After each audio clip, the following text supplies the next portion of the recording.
আমরাই বাংলাদেশ, আমরাই পাহারাদার, ন্যায়ের পথে শপথ আমাদের, জুলুমে নেই আর হার।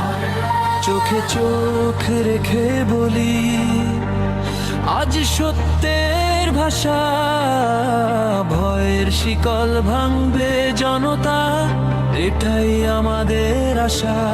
রাষ্ট্রটাকা জনতারই তো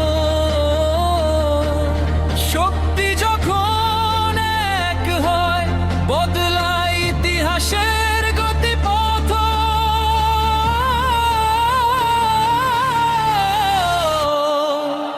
আমরা